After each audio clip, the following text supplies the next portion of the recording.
మామూలు మాస్ కాదు, ఇది ప్రభాస్ రెబల్ మాస్ అనమాట. ప్రభాస్ గారిని ఖచ్చితంగా ఒక డిఫరెంట్ యాంగిల్లో చూడబోతున్నాము అనేది తెలుస్తుంది. కామెడీ కనిపిస్తుంది, ఆయనలో కామెడీ టైమింగ్ కనిపిస్తుంది ఈ సినిమాలో కంప్లీట్గా. యాక్షన్ మూవీ విత్ కామెడీ అంటే ప్రభాస్ గారిని మామూలుగానే యాక్షన్ ఎపిసోడ్లో చూస్తే పూనకాలు వస్తాయి. విత్ కామెడీ అంటే ఇంక చెప్పక్కర్లేదు అది. అండ్ బ్రహ్మానందం గారు, అమితాబ్ బచ్చన్ గారు, కమల్ హాసన్ గారు, ఇంకా మనకు తెలియని ఎన్నో పేర్లు ఉన్నాయి. నాని గారు అంటున్నారు, దేవరకొండ గారు అంటున్నారు, మృణాల్ ఠాకూర్. సో అది స్క్రీన్ మీద ఇట్స్ లైక్ యూనివర్స్ అంతే.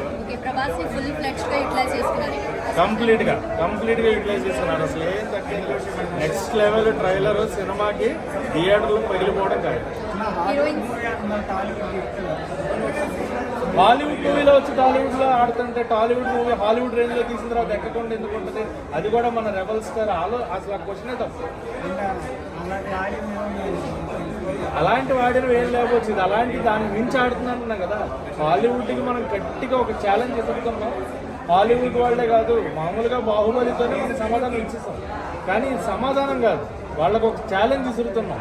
మీకంటే గట్టిగా మేము సినిమా తీస్తాం హాలీవుడ్ రేంజ్లో. సో హాలీవుడ్కి దీన్ని మించి ఏమైనా తీయగలిగితే వాళ్ళు ఆలోచించుకోవాలి. ట్రైలర్ అయితే నాకు అలాగే అనిపించింది. మన తెలుగు వాళ్ళు హాలీవుడ్కి మించి తీశారు. ఆ విజువల్స్ కానీ ఏదన్నా కానీ చాలా గ్రాండ్యూర్గా, ఎక్కడా కాంప్రమైజ్ అవ్వకుండా టైం తీసుకున్నా కానీ ఆ తీసుకునే టైంకి వాల్యూ కనిపించింది. ఇన్నాళ్ళు వెయిటింగ్కి ఖచ్చితంగా ప్రభాస్ ఫ్యాన్స్ ఇంతకాలం కల్కి అని వెయిట్ చేసినందుకు వాళ్ళకి మామూలుగా ప్రభాస్ గారు ట్రీట్ ఇవ్వట్లేదు. It's gonna B a blast. వాళ్ళు ఇప్పుడు కాదు, మళ్ళీ ఇంకొక సినిమా ప్రభాస్ వచ్చేదాకా వాళ్ళు పండగ చేసుకోవచ్చు. అది 10 సంవత్సరాలైనా కూడా వాళ్ళు కల్కి చెప్పుకుని బతికేస్తారు. ఆ రేంజ్ హిట్ ఇస్తున్నారు. వాళ్ళ క్యారెక్టర్స్ అదే అంటే చాలా ట్విస్ట్స్ ఉన్నట్టున్నాయి.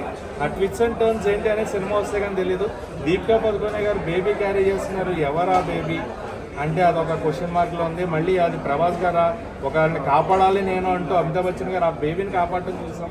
మరి ప్రభాస్ గారికి దీపికా పదుకొనే గారికి ఉన్న సీన్స్ కూడా చూసాం. సో ఏంటి అనేది క్వశ్చన్ మార్క్ ఉంది. కంప్లీట్గా సినిమా వస్తే కానీ చెప్పలేం. బట్ ఎవరి క్యారెక్టర్కి వాళ్ళకి 100% ఇంపార్టెన్స్ ఉండబోతుంది అనేది క్లియర్గా తెలుసు.